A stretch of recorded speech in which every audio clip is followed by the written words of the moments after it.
মৌলিক দুটো মূলনীতি লক্ষ্য করেন। তাদের জন্য রাসূলের মধ্যে রয়েছে উত্তম আদর্শ, যাদের মৌলিক দুটো মূলনীতি ঠিক থাকবে। মৌলিক দুটি মূলনীতি যার ঠিক থাকবে, তাদের জন্যই রয়েছে রাসূলের মধ্যে উত্তম আদর্শ। সে মৌলিক মূলনীতি দুটি হলো লিমান কানা ইয়ারজুল্লাহ ওয়াল ইয়াউমাল আখির, আল্লাহ এবং আখিরাতের প্রতি আশা থাকবে, ওয়া যাকারাল্লাহ কাসীরা, আল্লাহকে অধিক পরিমাণ স্মরণ করবে। এই দুটি মৌলিক মূলনীতি যার ঠিক থাকবে, তাদের জন্যই রাসূলের মধ্যে রয়েছে উত্তম আদর্শ। আমাদের দেশে মৌলিক মূলনীতি ঠিক নাই, অথচ দেখবেন, আপনাদের আরেকটু ক্লিয়ার করে দেই তাহলে বুঝবেন বিষয়টা। আব্দুল্লাহ ইবনে উবাইরে আপনারা চিনেন না? চিনেন? দেখছেন আপনারা? শুনছেন? আব্দুল্লাহ ইবনে উবাই মৌলিক মূলনীতি ঠিক না থাকার কারণে, আমি যেটা বুঝাচ্ছি আয়াতের তাফসীর, আব্দুল্লাহ ইবনে উবাই রাসূলের ঠিক পেছনে পেছনে খাড়াইতো, ঠিক পেছনে খাড়াইতো, একদম রাসূলুল্লাহর সোজাসুজি দাঁড়াইতো। রাসূল যেখানে নামাজ পড়তেন ওর পেছনে দাঁড়াইতেন, রাসূলুল্লাহর সামনে ওয়াজ শুনতেন, রাসূলুল্লাহর সাথে বিভিন্ন সময় সফরে গিয়েছেন।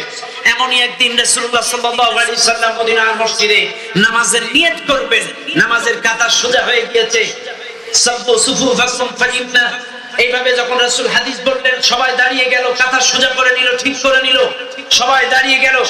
সব যখন দাঁড়িয়ে গেল, নামাজ কেবল শুরু হবে, এমন সময় আব্দুল্লাহ ইবনে উবাই রাসূলুল্লাহর পেছন দিক থেকে দুই কাঁধে হাত দিলেন, পেছন দিক থেকে দুই কাঁধে হাত দিয়ে আদবের সহিত দুই কাঁধে হাত দিয়ে পেছন দিক থেকে, একটু হুজুর যদি দয়া করে একটু পেছন দিকে তাকাতেন, আদবের সহিত, বিয়াদবি না, যেহেতু নবীজি নামাজে খাড়াবেন রেডি, এমন সময় দুই কাঁধে হাত দিছে পেছন দিক থেকে, হুজুর দয়া করে যদি একটু পেছন দিকে তাকান। হুজুর তাকালেন, সকল মুসল্লিরা আশ্চর্য হয়ে গেল, সাহাবারা অবাক, এখন নামাজ শুরু হবে। আব্দুল্লাহ ইবনে উবাই করে কি? আব্দুল্লাহ ইবনে উবাই ডাক দিয়ে বলতেছেন, শোনো মদিনার মসজিদের মুসল্লিরা, এই যে লোকটারে তোমরা দেখতেছো নামাজে দাঁড়াচ্ছে, এই লোকটার নাম মুহাম্মদ। ইনি নূর নবী, ইনি আখিরি নবী, ইনি শেষ নবী। ইনি মক্কা থেকে মদিনায় হিজরত করে আসার কারণে আল্লাহ মদিনাবাসীকে সম্মানিত করেছেন। সুবহানাল্লাহ বলেন। এই ঘোষণা কে দিচ্ছেন? আরে ভাই শুনেন না কথা, আব্দুল্লাহ ইবনে উবাই দিচ্ছে। কে দিচ্ছে? আব্দুল্লাহ ইবনে উবাই ঘোষণা দিচ্ছে যে শোনো মদিনার মসজিদের মুসল্লিরা, ফরজ নামাজ শুরু হওয়ার আগে এই লোকটারে যিনি দেখতেছো, ইনি মুহাম্মদ, শেষ নবী। ইনি মক্কা থেকে হিজরত করে আসার কারণে আল্লাহ তোমাদের মদিনাবাসীর সম্মান ইজ্জত বাড়িয়ে দিয়েছে। কাজে এই লোকটার কথা শুনবে, তাকে মানবে, তাকে অনুসরণ করবে, তোমরাও সফল কাম হয়ে যাবে। এই বক্তব্য দিল আব্দুল্লাহ ইবনে উবাই। এই বক্তব্যটা কি ভালো না খারাপ? কথা কর না কেন? ভালো না খারাপ? নিঃসন্দেহে ভালো। এত সুন্দর নসিহত, এত সুন্দর বক্তব্য যেই লোকটা রাসূল সম্পর্কে দিতে পারে, এই তো জান্নাতের হাল মাসালে আগে যাওয়ার কথা। কথা কর না কেন? কিন্তু আল্লাহ বলে দিলেন না, লোকটা জাহান্নামী। রাসূলের সাথে থাকলেন, রাসূলের সাথে নামাজ পড়লেন, রাসূলের সঙ্গে একসাথে খানা পিনা করলেন, রাসূলের সাথে সফরে গেলেন, অথচ রাসূলুল্লাহর জীবন, আদর্শ, চরিত্র কিছুই তার বাস্তব জীবনে সে গ্রহণ করতে পারে নাই। কেন পারে নাই?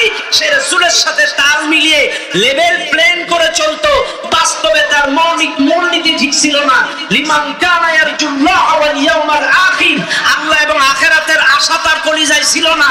এজন্য সে ইসলামের বিরুদ্ধে ষড়যন্ত্র করত, ইসলামের সমস্ত ফলাকৌশল, যুদ্ধের ফলাকৌশল কাফেরদের কাছে ফাঁস করে দিত, রাসূলের সাথে তাল মিলাতো, লেভেল প্লেন করে চলতো। ওর মৌলিক মূলনীতি ঠিক না থাকার কারণে রাসূলের সাথে থাকছে, খাইছে, সফরে গেছে, কিন্তু রাসূলের জীবন চরিত্র বাস্তবায়ন তার জীবনে করতে পারে নাই, কারণ মৌলিক মূলনীতি ঠিক ছিল না। আজকে আমার বাংলাদেশে এমন কিছু লোক আছে, 5 ওয়াক্ত নামাজ পড়ে, লম্বা দাড়ি আছে, টুপি আছে, এই বলে আমি দাড়ি টুপিকে ছোট করছি না, তারা নামাজ পড়ে, দাড়ি আছে, টুপি আছে, সব ঠিক আছে, হুজুরদের পিছনে নামাজ পড়ে, হুজুরদের সামনে বয়ান শুনে, হুজুরদের খাস মুড়ি, হুজুরের মতো জুব্বা পড়ে, কিন্তু মৌলিক মূলনীতি ঠিক না থাকার কারণে সুদ, ঘুষ, জেনারেল বিচার, পাপাচার থেকে সে বিরত থাকতে পারছে না। কারণ হ্যাঁ, মৌলিক নীতি ঠিক নাই। কি ঠিক নাই? ও হুজুরের পিছনে নামাজ পড়ে, এটা ওই একরকম পেশা মতো হয়ে গিয়েছে নামাজ। বাস্তবে হুজুরের চরিত্র যেমন, হুজুরের মুসল্লিগুলা যদি ওই রকম ইমামের মতো চরিত্রবান হতো, সমাজ তো চেঞ্জ হয়ে যায়। যত মুসল্লি ৫ ওয়াক্ত জামাতে নামাজ আদায় করে, হুজুরের সামনে বয়ান শোনে না, হুজুরের সাথে থাকে না, একসাথে খায় না, কিন্তু হুজুরের মতো চরিত্র আদর্শ কেন হয় না? কারণ মূলনীতি ঠিক নাই। লিমান কানা ইয়ারজুল্লাহ ওয়াল ইয়াউমাল আখির, আল্লাহ এবং আখিরাতের প্রতি ওর কোনো আশা নেই, কারণ ও আখিরাতের বিশ্বাস করে না, ও কিয়ামত বিশ্বাস করে না। কিয়ামত যদি বিশ্বাস করত, ও সুদখোর, জেনাবে বিচার, পাপাচার, চগলখড়ি, মুনাফিকিতে লিপ্ত হতে পারত না।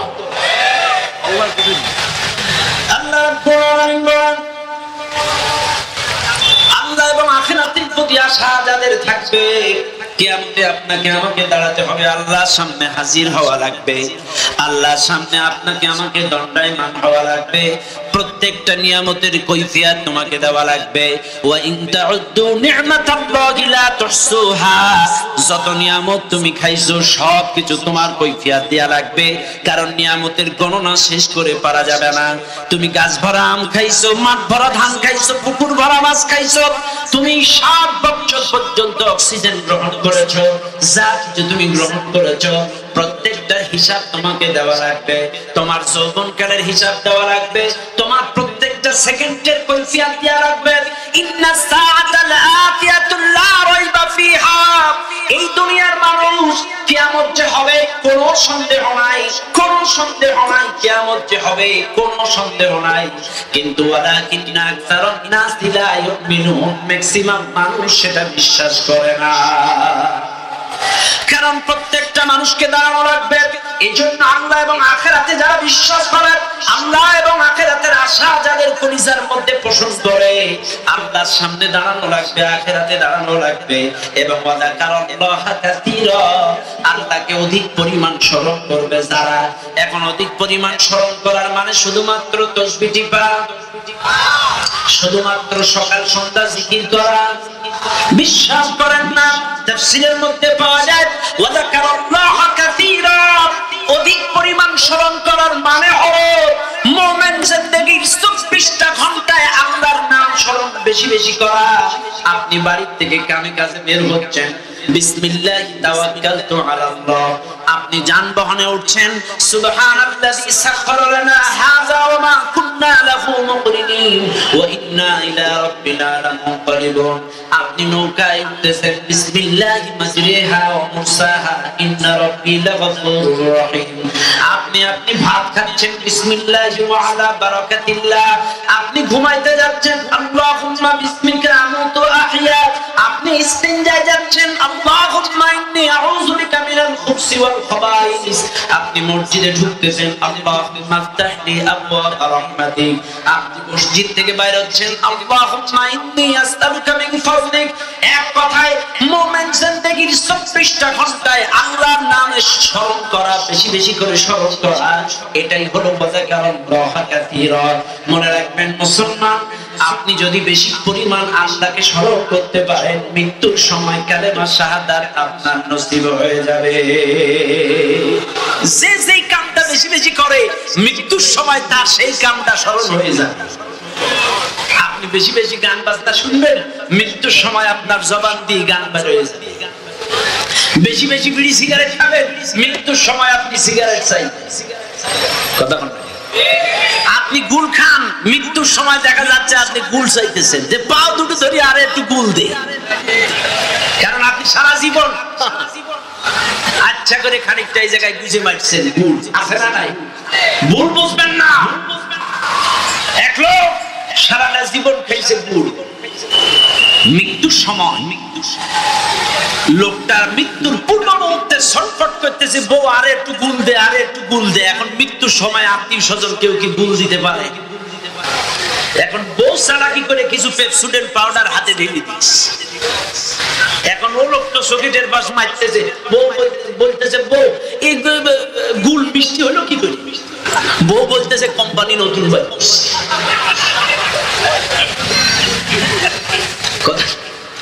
এই জন্য ভাই বেশি বেশি পরিমাণ যদি আল্লাহকে স্মরণ করতে পারেন, গাড়িতে উঠতে, খাইতে, ঘুমাইতে, ঘুম থেকে উঠতে 24টা ঘন্টায় যদি আল্লাহর জিকির করতে পারেন, সুবহানাল্লাহ, আলহামদুলিল্লাহ, লা ইলাহা ইল্লাল্লাহ, আল্লাহু আকবার। আরে ভাই, এমন কি আল্লাহর নাম স্মরণ করার ব্যাপারে হযরতে মা ফাতেমা রাসূলুল্লাহ সাল্লাল্লাহু আলাইহি সাল্লামের বাড়ি গেছে, রাসূল বাড়ি নেই, আব্বা কই বলে বাইরে গেছে। মা আয়েশা বলল, মা বসো। মা ফাতেমা বলতেছে, আব্বা আসলে বললেন আমার একজন দাসী লাগবে, গোলাম লাগবে। রাসূল এটা কানে আসলেন, বাড়ি আসলেন, শুনলেন, ফাতেমা চলে গেলেন, গুরুত্ব দিলেন।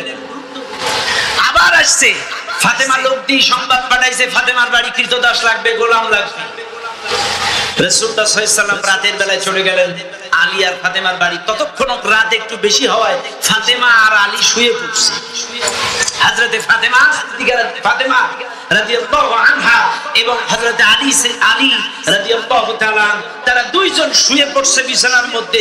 রাসূল গলা কাটা দিলেন, সালাম দিলেন। হযরতে আলী উঠতে চাইলেন, কিন্তু রাসূল বললে উঠতে হবে না, যেভাবে আছে ওইভাবেই বস, ওইভাবে শুয়ে থাকো। রাসূল এত সুন্দর করে তাদের দুইজনের মাঝখানে শোয়া অবস্থায় রাসূল দুইজনের মাঝখানে গিয়ে বসে পড়তেন। আল্লাহু আকবার। দুইজনের মাঝখানে গিয়ে বসে পড়লেন। বলতেছে, ও আলী, ও ফাতেমা, তোমরা যে কৃতদাস চাইছো, গোলাম চাইছো, এর চাইতে কি আমি তোমাদের একটা ভালো আমল শিখাই দেব না? বলছে, হ্যাঁ অবশ্যই। বলছে, তোমরা বেশি বেশি করে সুবহানাল্লাহ, আলহামদুলিল্লাহ, লা ইলাহা ইল্লাল্লাহ, আল্লাহু আকবার এগুলো 33 বার বেশি বেশি করে আমল করো। আল্লাহু আকবার। বেশি বেশি জিকির করো, আল্লাহর নামে স্মরণ করো। এজন্য ভাই আমার কথা হলো একটাই, এই যে লাকাদ কানা লাকুম ফি রাসূলিল্লাহি উসওয়াতুন হাসানাহ, রাসূলের মধ্যেই রয়েছে উত্তম আদর্শ। এটা শুধুমাত্র তাদের জন্য যাদের মৌলিক মূলনীতি ঠিক থাকবে। এক নাম্বার আল্লাহ এবং আখিরাতে স্মরণ করবে, আখিরাতে বিশ্বাস রাখবে, ইয়ারজু আশা রাখবে, আল্লাহর সামনে দাঁড়াতে হবে, হিসাব দিতে হবে, কৈফিয়ত দিতে হবে, আল্লাহর দিদার হবে, এই আশা রাখবে এবং ওয়াজাকারাল্লাহ কাসীরা অধিক পরিমাণ আল্লাহকে স্মরণ করবে। এই দুই মৌলিক মূলনীতি যাদের ঠিক থাকবে, তারাই কেবল রাসূলুল্লাহর জীবন চরিত্র, তার আদর্শ তাদের জীবনে বাস্তবায়ন করতে পারবে। ও দুনিয়ার মানুষ, রাসূলুল্লাহ সাল্লাল্লাহু আলাইহি ওয়াসাল্লামের ইন্তেকাল হয়ে গেল।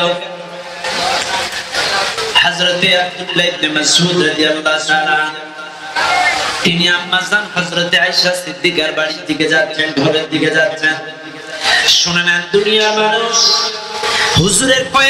হুজুরের ইন্তেকালের কয়েকদিন পরে আব্দুল্লাহ ইবনে মাসউদ নামাজ পড়ার পরে মা আয়েশার ঘরের দিকে যাচ্ছেন। এমন সময় হযরতে ওমর রাদিয়াল্লাহু তাআলা মসজিদে উপস্থিত। হযরতে ওমর রাদিয়াল্লাহু তাআলা আব্দুল্লাহ ইবনে মাসউদকে দেখে মুচকি মুচকি হাসলেন। উপস্থিত লোকজন বললেন, আপনি ইবনে মাসউদকে দেখে হাসেন কেন? তখন হযরত ওমর রাদিয়াল্লাহু তাআলা বলেন, ইবনে মাসউদ এমন একজন মানুষ, জীবন জিজ্ঞাসায় মানব জীবনে এমন কোন প্রশ্ন নাই যেই প্রশ্নের জবাব ইবনে মাসউদ আল্লাহর কোরআন থেকে দিতে পারে না। আল্লাহু আকবার। এমন কোন প্রশ্ন নাই সেই প্রশ্নের জবাব ইবনে মাসউদ দিতে পারে না। এমন একজন জ্ঞানী, এমন একজন পণ্ডিত। রাসূলের ইন্তেকালের পর আরেকজন ব্যক্তি আব্দুর রহমান বিন ইয়াজিদ, তিনি হুযায়ফা রাদিয়াল্লাহু তাআলা আনহুর কাছে একদিন যে প্রশ্ন করলেন, হুযায়ফা, রাসূল তো দুনিয়ায় নাই, রাসূলের চলনে, রাসূলের বলনে, রাসূলের চরিত্রে, রাসূলের সাদৃশ্যপূর্ণ এমন একজন মানুষের সন্ধান আমাদের দাও। সেই মানুষটার কাছে যায়া আমরা কিছু নসিহত গ্রহণ করতে চাই, তার কাছ থেকে কিছু উপদেশ গ্রহণ করতে চাই, তার মধুর কিছু বাণী আমরা গ্রহণ করতে চাই। আব্দুর রহমান বিন ইয়াজিদ হুযায়ফা রাদিয়াল্লাহু তাআলা আনহুর কাছে যে প্রশ্ন করলেন, ভাই এমন একজন মানুষের সন্ধান আপনি দেন যেই লোকটার চলনে বলনে, চরিত্রে, আখলাকে, সব দিক থেকে আমার রাসূলের মতো সাদৃশ্যপূর্ণ হবে, এমন একজন রাসূলের সাথে সাদৃশ্যপূর্ণ হয় এমন একজন মানুষের সন্ধান দেন। সেই মানুষটার সাথে বসে আমরা কিছু নসিহত গ্রহণ করতে চাই। হযরতে হুযায়ফা রাদিয়াল্লাহু তাআলা বলেন, মা আ'রিফু আহাদান আকরাবা সামতান আহলান বিন নবী সাল্লাল্লাহু আলাইহি ওয়াসাল্লাম। হযরতে হুযায়ফা বলেন রাসূলের চলনে বলনে চরিত্রে রাসূলের সাথে সাদৃশ্যপূর্ণ আল্লাহর নবী সাহাবাদের মধ্যে ইবনে মাসউদ ছাড়া আমি কাউকে জানি না। আল্লাহু আকবার।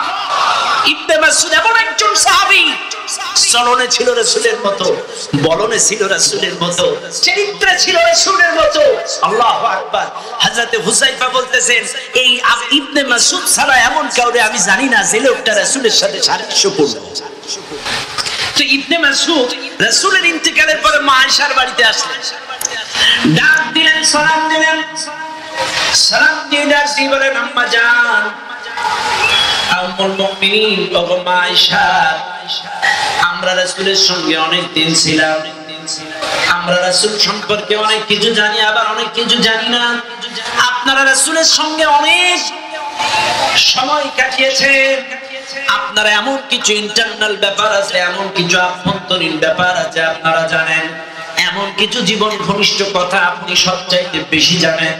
আম্মা জান, রাসূল তো দুনিয়ায় নাই, আপনি হুজুরের সেই জীবন ঘনিষ্ঠ আভ্যন্তরীণ বিষয়গুলো, রাসূলের জীবন চরিত্র আমাকে কিছু বলেন, আমাকে কিছু বলেন, আমি সেইগুলাকে কিতাব আকারে লিপিবদ্ধ করে রাখতে চাই, লিপিবদ্ধ করে রাখতে চাই, যাতে করে পরবর্তী জেনারেশন সেই কিতাব থেকে রাসূলকে জানতে পারে, সেই কিতাব থেকে রাসূলকে পড়তে পারে, জানতে পারে।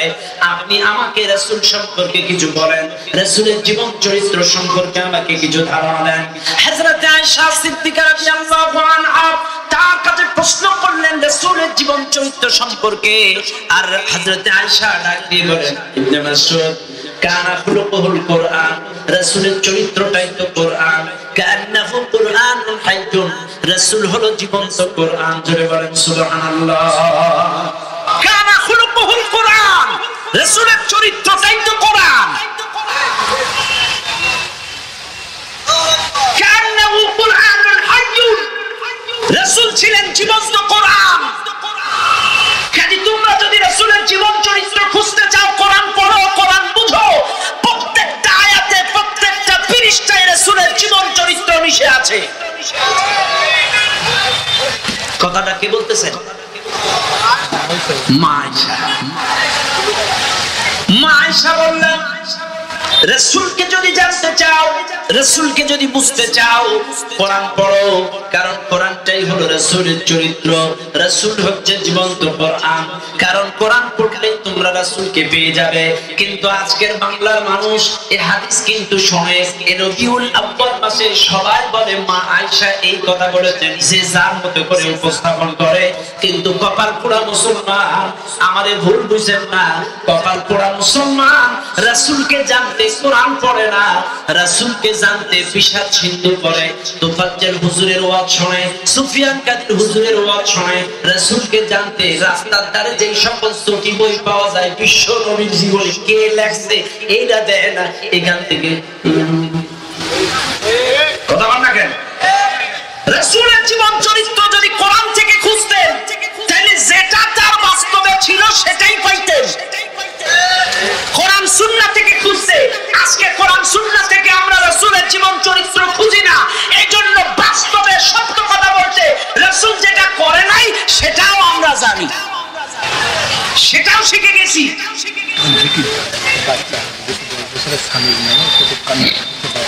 সম্মানিত বাচ্চারা কই? সম্মানিত উপস্থিতি, এত বড় আয়োজন, অনেক বড় স্পেস, বাজার দিয়ে এত বড় আয়োজন, এত মাহফিল, মহিলা প্যান্ডেল, একটা ছোট্ট বাচ্চা হারিয়ে গিয়েছে, মোহাম্মদ সামির হোসেন, বয়স 10 বছর। বাচ্চারা কান্নাকাটি করছে, আপনারা কেউ যদি বাচ্চাটিকে পেয়ে থাকেন আপনারা মঞ্চে পৌঁছে দিবেন, আর তার গার্জিয়ানদেরকে মঞ্চের কাছে থাকার জন্য অনুরোধ করছি। কেউ যদি বাচ্চাটির সন্ধান জানেন, একটি বাচ্চা মোহাম্মদ সামির কান্নাকাটি করছে, মঞ্চের পাশে তাকে রেখে যাবেন ইনশাআল্লাহ। সম্মানিত ভাইরা, আমরা বিশাল সিন্ধু সহ বিভিন্ন দুর্বল গ্রন্থ থেকে রাসূলকে জানি, কোরআন থেকে রাসূলের জীবন চরিত্র গ্রহণ করি না।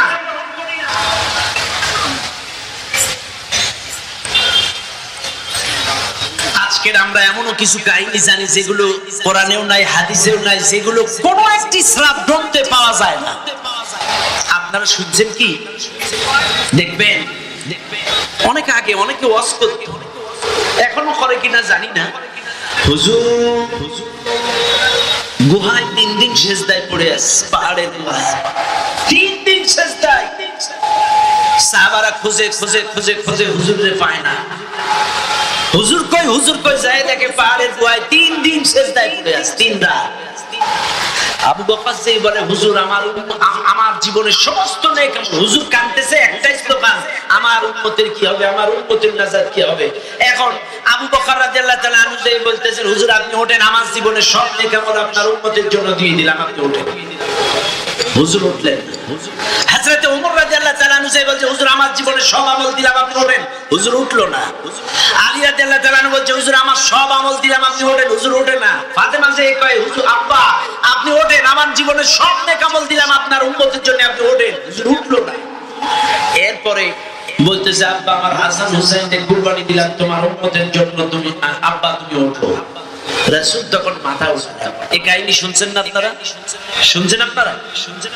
এই কিন্তু একেবারে ডাহা মিথ্যা কথা। আরে ভুল বুঝেন না, একেবারে ডাহা মিথ্যা কথা। কোন হাদিসে নাই, কোন সিরাত গ্রন্থে নাই। আপনারা শিক্ষিত মানুষ, বলেন তো রাসূল যদি 3 দিন 3 রাত সেজদায় থাকবে, ওই 3 দিন 3 রাত 3 পাঁচা 15 ওয়াক্ত নামাজ পড়লো কেডা? কথা কন না কেন? এই 3 দিন 3 রাত 3 পাঁচা 15 ওয়াক্ত নামাজ পড়লো কে? ওই সময় কি নামাজ মাফ ছিল? কথা কন, নামাজ মাফ ছিল? তাইলে আপনি যে গল্প করলেন হুজুর 3 দিন 3 রাত গুহায় পড়ে আছে উম্মতের নাজাতের জন্য, তার মানে হুজুরের শান মান বাড়াইতেছে এমন পাম দিল যেটা কোরআনেও নাই হাদিসেও। হুজুর যদি 3 দিন সেজদায় পড়ে থাকবে, এই 15 ওয়াক্ত ফরজ নামাজ পড়লো কে? জবাব দেন। শুধু কি তাই? আবু বকর বলল আমার আমলের বিনিময়ে আপনার উম্মতের আমার সমস্ত নেক আমল আপনার উম্মতের জন্য দিয়ে দিলাম। ওমর বলল আমার সমস্ত নেক আমল আপনার উম্মতের দিয়ে দিলাম। এই ভাই এতটাই সোজা, এর আমল আরেকজনের জন্য দিয়ে দিবা? আল্লাহ আয়াত বলতেছে ওয়াত্তাকু ইয়াওমান লা তাজজি নাফসুন আন নাফসিন শাইআন ওয়া লা ইউকবালু মিনহা শাফাআতুন ওয়া লা ইউখাযু মিনহা আদলুন ওয়া লা হুম ইউনসারুন। আল্লাহ বলতেছে শোনো, কিয়ামতের কঠিন মুসিবতের ময়দানে কোন মানুষ কোন মানুষের কাজে লাগবে না। তাজজি নাফসুন আন নাফস, কোন মানুষ কোন মানুষের কাজে। এরপরে শাফা, কোন মানুষের শাফাআত সেদিন গ্রহণ করা হবে না। ওয়ালা ইউখাযু মিনহা আদল, কোন মানুষের আমলের বিনিময়ে কেউ ছাড় পাবে না। বাবার আমলের বিনিময়ে সন্তান ছাড় পাবে না, সন্তানের আমলের বিনিময়ে বাবা ছাড় পাবে না, স্বামীর আমলে স্ত্রী ছাড় পাবে না, স্ত্রীর আমলে স্বামী ছাড় পাবে না, কারোর আমলে কেউ ছাড় পাবে না। ওয়ালা হুম ইউনসারুন, সেদিন কারো সাহায্যকারী থাকবে না। লোক কেনা মাঝখানে জায়গা আছে, অত লোক সব ফাঁক করবে। ভাই আপনারা একটু ফাঁকা জায়গা পূরণ করে বসেন। ভাই মামা একটা হাত পাকার ব্যবস্থা যদি করতেন এই জায়গায়, এটা হাত পাকা ফ্যান দিলে হবে না। ভাই যদি জায়গা থাকে অপশন থাকে একটু দয়া করে চেপে চেপে বসেন। ভাই ভাই মামা এই চেয়ার গুলো মুরব্বী 2 জন যাদের একটু মাজা হাঁটুর সমস্যা তাদের ছাড়া সব ইয়াং গুলো এখানে বসার ব্যবস্থা করে দেন, সব বসাই দেন। যাদের হাঁটু মাজার সমস্যা মুরব্বী গুলারে একটু কনসিডার করেন, আর সব কটা বসাই দেন, বসাই দেন। বা আপনারা এই টেবিলটা সরাই দেন, এই টেবিলটা সরাই দেন। যে যেদিক থেকে পারেন একটু বসার ব্যবস্থা করে দেন। বাবা আজকে শেষ আয়োজন, কেউ কারো সুপারিশ করতে পারবে না, কেউ কারো সাহায্যে আসবে না, কেউ কারোর আমলের বিনিময়ে কেউ ছাড় পাবে না। মনে রাখবেন দুনিয়ার মানুষ, আল্লাহর নবী, তার ছোট ফুফু সাফিয়া, তার চাচা আব্বাস, হযরতে ফাতেমা, হযরতে আলী সকলকে একত্রিত করে বসাইছে। বলে শোনো ও আমার পরিবারের সদস্যরা, তোমরা দুনিয়ায় যা খুশি আমার কাছ থেকে চাই নাও, সম্পদ সম্পত্তি আমি তোমাদের দুনিয়ায় উপকার করতে পারবো, কিন্তু কিয়ামতের ময়দানে আমি কেউ কারোর উপকার করতে পারবো না। ও ফাতেমা কিয়ামতে আমি তোমার উপকার করতে পারবো না। ও আলী কিয়ামতে আমি তোমার উপকার করতে পারবো না। ও আমার ছোট ফুফু কিয়ামতে আমি আপনার উপকারে আসতে পারবো না। ও আমার চাচা কিয়ামতে আমি কারোর উপকার করতে পারবো না। কাজী যার যার চাওয়া প্রয়োজন দুনিয়ায় দুনিয়ায় চাই নাও, কিয়ামতে আমি কারো কাছে আসতে পারবো না, সম্পদ সম্পত্তি দিতে পারবো। এই জন্য তোমরা যার যার নিজের আমলের ঝুলি বাড়াও। কাজে শোনেন, কারোর আমলের বিনিময়ে কেউ ছাড় পায় না। কাজে আমি যে ওই কথাটা বলতেছিলাম যে আবু বকর বলল আমার আমলের আমার আমলগুলো উম্মতের দিয়ে দিলাম, ওমর বলল আমার আমলগুলো আপনার উম্মতের দিয়ে দিলাম, এগুলো সম্পূর্ণ বানানো কথা, এটার কোনো ভিত্তি নাই।